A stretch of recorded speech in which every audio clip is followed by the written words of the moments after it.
Welcome back to SFC Live. It's been another defeat for Sunderland on the road this season in the final away game of the season, going down to a 0-0 at Vicarage Road. Again, it wasn't a classic, and Watford, Andrews in the end getting the goal in the second half, but neither side really deserved to win it. Similar to the Millwall game. Yeah, it seems to be a bit copy and paste recently, doesn't it? As you say, it was just said on comms there, we're coming out on the wrong side of these results. Nothing in the games really. Last week here against Millwall, 1-0 defeat, same again this afternoon, albeit I think today though we did have the better opportunities in the game. We'll get onto it in a minute. Jack had a couple of good ones in the second half, those ones which we've seen Jack Clark took away, haven't we, in that far corner.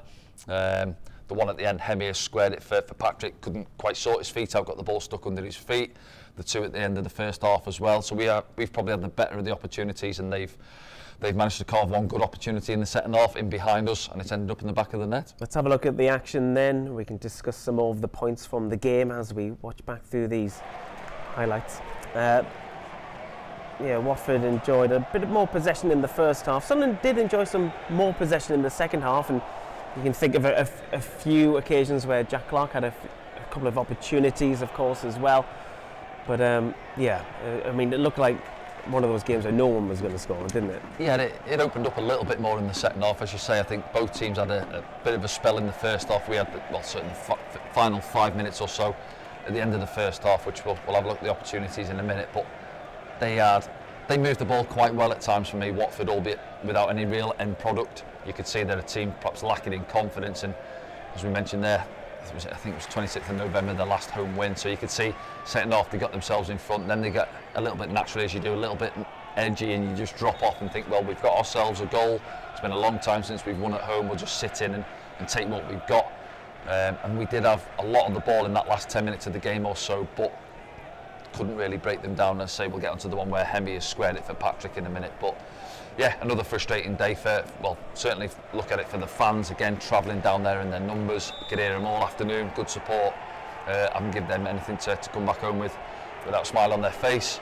And Mike Dodds as well, and his staff, again, he's chopped it and changed it. He's made substitutions, he's changed the formation a couple of times in the 90 minutes, looking to get something out of the team, but it's just not happening for us. And it's been the season's just obviously fizzled out, and it's been a disappointing since Christmas really, and mid-December onwards. It's just not happened for us, and it's, what is it now, 2 wins in the last 14.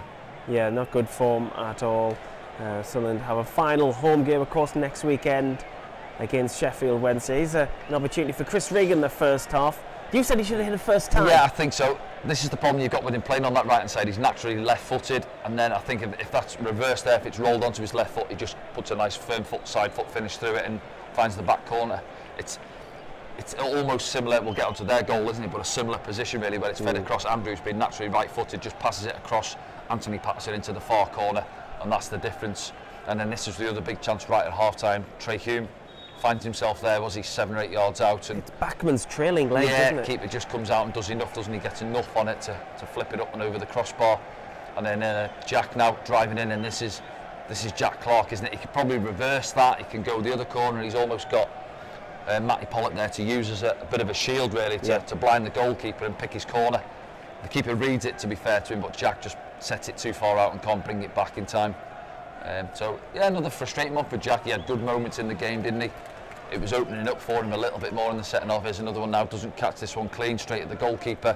So he's had 3 or 4 good opportunities in the second half himself.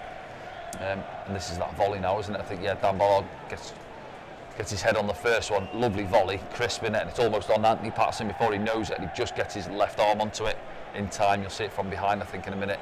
But that, and then the goal, and they're only 2 opportunities really that I can remember in the second half. There, now see it there, bang. Just gets his arms down in time, doesn't he, to get the save. They made change, obviously, he made a couple at half time, didn't he? Tom Cleverley wasn't happy with what he saw in that first half. But in general, this is what's frustrating for the likes of Luke O'Nien and Dan Ballard at the back as well. They'll be getting the shower now, getting back on the bus, and they'll be going, do you know what? How many good opportunities have they had today? And just have a look, there's another one for Jack, isn't it? Does the hard work really. Just maybe doesn't get out of his feet enough to find the far corner. What about this for a moment of the game? Yeah, well, because Martins is behind him, he's through. Do you know, right, let's look at if the ref gives him a red there, could he perhaps argue, Luke? I mean, there's deliberate handballs and then there's that, isn't there? Do you know what I mean? It's a strange one, isn't it? And then, well, there's the goal now. Because we were just chatting about maybe what changes are we looking at the top end of the pitch where we're perhaps getting on top in the game and they're out of nothing. Is it Anthony Patterson going to be a little bit disappointed with him? It's there. I think he actually gets a little bit on it, doesn't he? Actually, when you see it back there. But you know what he's going to do, Andrews?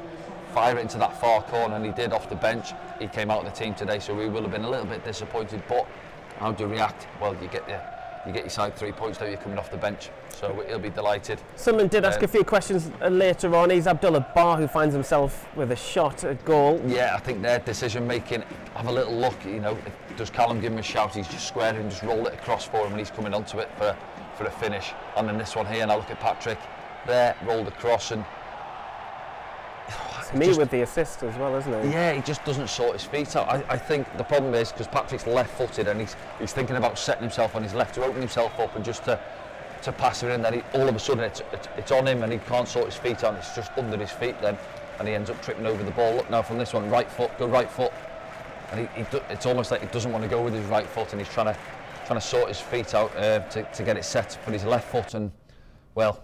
You know, it's sort of summed it up. So it's frustrating for Mike Dodson. You look at the highlights, we've had 4 or 5 good opportunities there for me this afternoon to at least get 1 goal.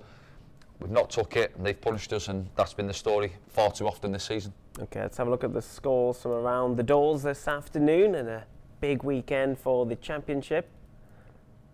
It's coming, I believe. Okay, first one, Blackburn Rovers 0, Coventry City 0, Bristol City 2, Rotherham United 0, Cardiff City 1, Middlesbrough 4, Huddersfield Town 1, Birmingham City 1. So that doesn't really change too much down the bottom of that one. Millwall 1, Plymouth Argyle 0, Norwich City 2, Swansea City 2. Sheffield Wednesday 3-0 winners at home against West Brom. And Southampton also losing as well. So 2 of the top 6 there getting beat by teams at the bottom. A late kick-off, which was probably one to look forward to. Hull City versus Ipswich. Hull need to win to get back into the playoffs. Big opportunity for Hull, isn't it? Both Norwich and West Brom not taking advantage, you say there, yeah. So big opportunity for Hull. Let's have a look at some chunks of the Championship. Like that, chunks of the Championship. We'll see what we can see here. From 1st to 10th, Leicester City are promoted, guaranteed a top 2 space. They're not promoted as champions just yet, following Leeds United's defeat last night. Ipswich play later. They can get back into the automatic spaces if they beat Hull. And Hull, down there in 7th, will look to get 3 points and could possibly, well, it's a big goal differences against them, isn't it? But yeah, that could take it down to the last game of the season then, can't they? So that'd be what? A point between 3 teams, yeah. I think so. Interesting that one, yeah. Middlesbrough, yeah, can't get there, can they? No, neither can Coventry. Let's have a look at another chunk of the Championship. This is near the bottom. Sheffield Wednesday in 20th, reading up. Blackburn Rovers, Stoke City, their win today. Stoke City, does that make them safe? Probably does, doesn't it? I think they are, aren't they? Yeah. Yeah, we can't see obviously what's happening just below Sheffield Wednesday, but you're looking at Huddersfield, aren't you? Plymouth, Sheffield Wednesday. Birmingham. So, yeah, all to play for next week, yeah. So, some chunks of the Championship there for you. All right then, that's probably it for this afternoon. Sunderland's final home game of the season will happen on Saturday the 4th of May. It's a 12:30 kick-off, so don't be caught out by the early kick-off. There will be some remembrance for Charlie Hurley at that game as well, following the sad death of Charlie Hurley this week at the age of 87. We'll be on air from 11:45 with there being a 12:30 kick-off. Hope you can join us for the final game of the 2023-24 season.